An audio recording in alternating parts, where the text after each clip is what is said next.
نحمده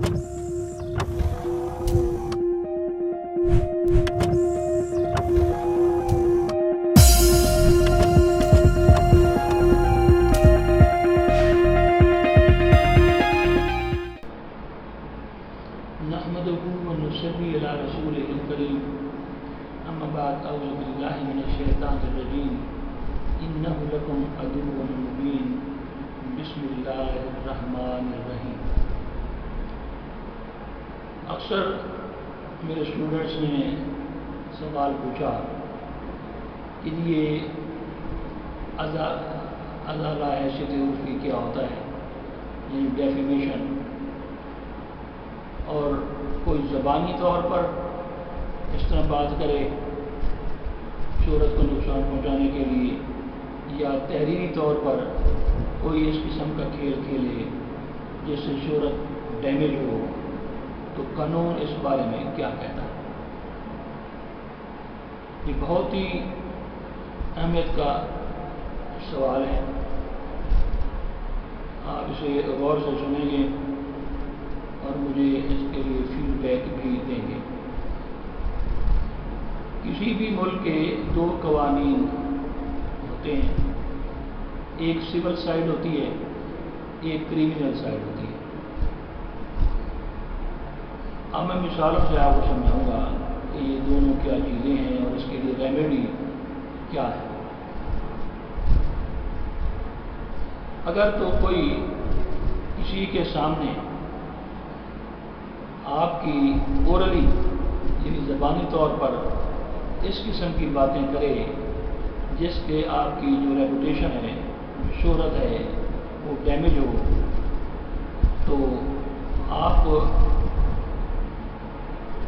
اس کو سلینڈر کہتے ہیں۔ جو زبانی طور پر آپ کی شہرت کو نقصان پہنچائے اسے آپ سلینڈر کہتے ہیں۔ اگر وہ وہی چیز کسی اخبار میں وہ دے دے یا ان رائٹنگ کوئی اشتہار وغیرہ آپ کے خلاف لگا دے، یا کوئی لیٹر اس قسم کا کوئی لکھے جو مختلف ہاتھوں سے ہوتا ہوا لوگوں تک پہنچے، جس میں آپ سمجھیں کہ میری شہرت کو نقصان ہوا ہے، تو آپ کے پاس دونوں ریمیڈیز موجود ہیں۔ کریمنل سائٹ پر آپ کیا کریں گے؟ ایک استغاثہ کریں گے 499 پاکستان پینل کوڈ،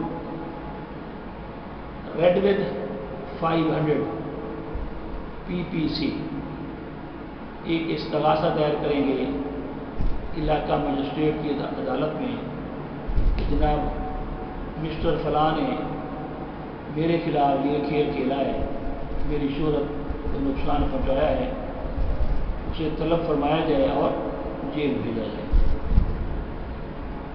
یہ تو ہے کریمنل سائڈ، جیسے کریمنل سائڈ پر جو قانون ہوتا ہے وہ کسی کو سزا دلواتا ہے۔ دوسری طرف سول لا موجود ہے، آپ کے پاس یہ ریمیڈی، یہ چارہ کار موجود ہے کہ آپ اسے پہلے نوٹس بھیجیں گے۔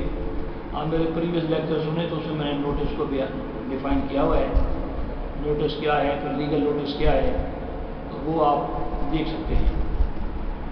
تو آپ اسے نوٹس بھیجیں گے تھرو کاؤنسل، ایک وکیل کی معرفت آپ نوٹس بھیجیں گے کہ آپ نے جناب فلاں تحریر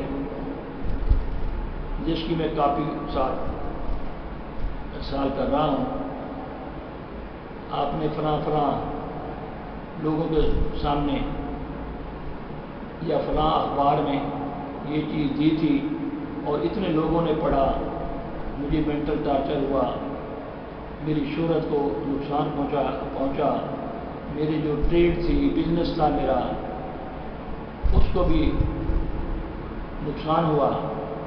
لہذا یہ پھر آپ کا اسٹیٹس ہے کہ آپ بیڑی چلاتے ہیں یا آپ جج ہیں یا ڈاکٹر ہیں یا وکیل ہیں، تو آپ کا اسٹیٹس جو ہوگا اس کے تحت آپ پھر لکھیں گے میری مینٹل ٹارچر، اتنے لاکھوں کا یا کروڑوں کا نقصان ہوا، اتنا میرا کاروبار کا نقصان ہوا، اتنی میری شہرت کو نقصان پہنچا۔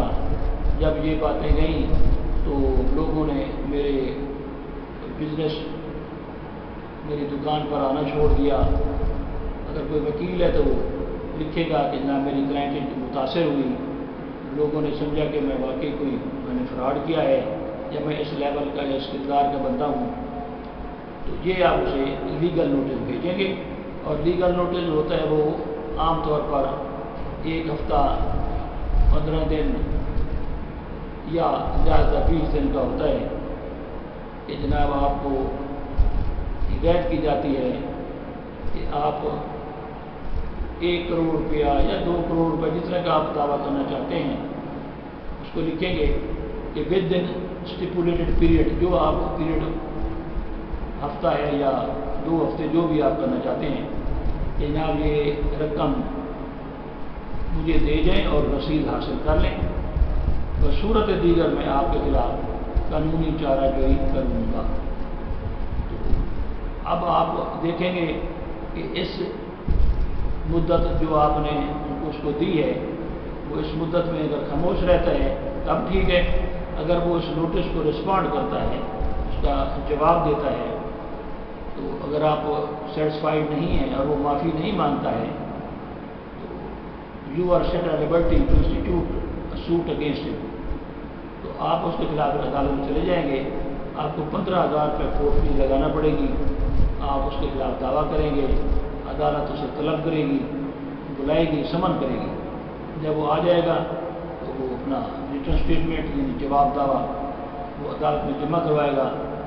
تو پھر عدالت پلینٹ یعنی دعویٰ اور ریٹرن اسٹیٹمنٹ یعنی جواب دعویٰ اس کے جو ایورمنٹس ہیں, کنٹینٹس ہیں, ان کو دیکھے گی کہ کون سی چیزیں ایڈمیٹڈ ہیں اور کون سی ریبٹڈ ہیں. اس لحاظ سے پھر وہ ایشو فریم کرے گی. اب ایشو فریم بہت ایک اہم سی بات ہے جو عام طور پر نہ ججز غور کرتے ہیں اور نہ وکلا حضرات. ایشوز یہ ہوتے ہیں کہ وہ اونس بار ثبوت کس پر ہے, یہ ایشو فریم ہو جائیں گے. اس کے بعد آپ اپنی ایویڈنس جو پلینٹیو ہے, مدعی ہے, وہ دے گا, اس کے گواہوں پر جرا ہوگی. آپ اپنے ڈاکومنٹس ٹینڈر کریں گے. اس کے بعد مدعا جو ہے ڈیفینڈنٹ وہ اپنے کرے گا, ڈاکومنٹ ٹینڈر کرے گا, گواہان پیش کرے گا. اس کے بعد بحث ہوگی, بحث کے بعد فیصلہ ہو جائے گا. ایک مشہور کیس ہے کہ ایک 2 سالہ بہنوئی تھے. بہنوئی صاحب نے الزام لگایا, دونوں ڈاکٹر تھے, کہ یہ غلط قسم کا بندہ ہے اور یہ لیڈی سپلائر ہے, اور اخبار میں دے دیا. اس کے بعد جو ہے وہ اس نے اس کو لیگل نوٹس بھیجا. اسی طرح دعویٰ ہوا, دعویٰ اس کا ڈگری ہو. جب دعویٰ ڈگری ہوا انہوں نے اپیل کی, تو اپیل میں پھر آنریبل ہائی کورٹ نے لکھا کہ سٹیریوٹائپ ججمنٹ ہے یہ, تو اس کو کتنا مینٹل ٹارچر تھا وہ کتنا تھا کچھ بھی لکھا ہوا, اس کی شہرت کتنی ڈیمیج ہوئی کچھ بھی لکھا ہوا.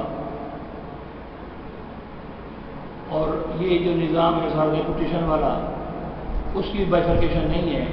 تو انہوں نے پھر کیس ریمانڈ کر دیا اور ڈائریکشن دی سول کورٹ کو, بلکہ اس کو کہا کہ آپ امینڈ کریں اپنا دعویٰ اور اس میں لکھیں کہ مینٹل ٹارچر کتنا ہے, بزنس کتنا ڈیمیج ہوا ہے, شہرت کو کتنا ڈیمیج آپ کی ہوئی ہے, اور شہرت کی ڈیفینیشن کیا ہے. یہ کلیریفائڈ وے میں ہر چیز لکھیں پراپرلی. اس کے مطابق پھر ڈگری کریں یا سارے جو بھی سلسلہ ہوگا, تو پھر وہ دعویٰ جو ہے وہ چلتا رہا, کافی عرصہ سے سماعت رہا. اور اس نے پھر عدالت سے اجازت لے کر اس کی امینڈمنٹ کی, سارے جو انگریڈینٹ تھے, جو ایورمنٹس تھے, وہ سارے عدالت کے سامنے رکھے. اس کے بعد اپنے گواہان پیش کیے, اپنے ڈاکومنٹس پیش کیے, تو دعویٰ دوبارہ ڈگری ہو گیا. تو مقصد کہنے کا یہ ہے کہ کوئی شخص بھی کسی کے خلاف اگر کوئی بات کرے تو اسے احتیاط کرنی چاہیے کہ کس کنٹیکسٹ میں, کس سچویشن میں, کس جگہ پر خام خواہ کیا بول رہا ہے. کچھ لوگ کیا کرتے ہیں, دعویٰ کے جب جواب دعویٰ دیتے ہیں تو اس میں پتہ نہیں کیا کچھ لکھتے ہیں کہ جناب یہ تو بڑے کرپٹ لوگ ہیں اور یہ شراب بیچتے ہیں، یہ فلاں ہے وغیرہ وغیرہ، اور الزامات لگاتے ہیں کہ چور ہیں، ڈاکو ہیں۔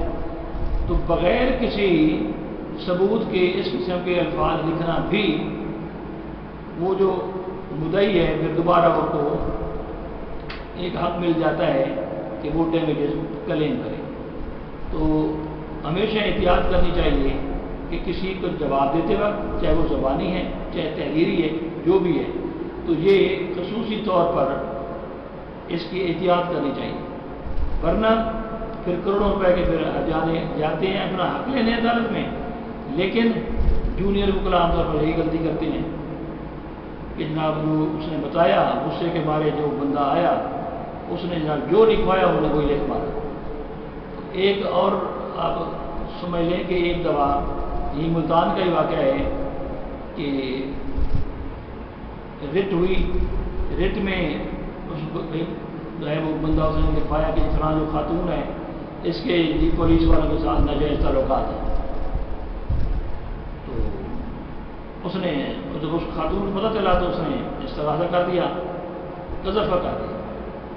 تو ملتان میں ایڈیشنل سیشن جج صاحب تھے، انہوں نے کہا جی کوئی ایسی بات نہیں ہے، ایک لائن لکھی گئی ہے۔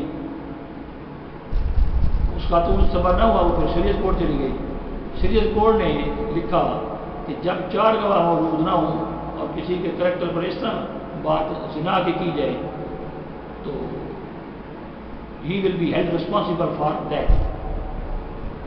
انہوں نے پھر کچھ کوڑے کہا کہ ان کو کوڑے مارے جائیں اور اتنے سال قید ہو۔ وہ پھر سپریم کورٹ چلے گئے دوسری پارٹی، تو سپریم کورٹ نے بھی قرآن مجید کی آیت کا حوالہ دیا اور کہا کہ جب 4 گواہ آپ نہیں لا سکتے اور اس زنا کا الزام جو آپ لگا رہے ہیں تو you will be held responsible for that.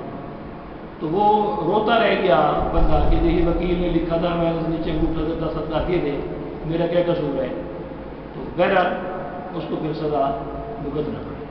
امید ہے لیکچر آپ کو پسند آیا ہوگا، آپ لائک بھی کریں، شیئر کریں اور سبسکرائب بھی کریں اور فیڈ بیک ضرور دیا کریں۔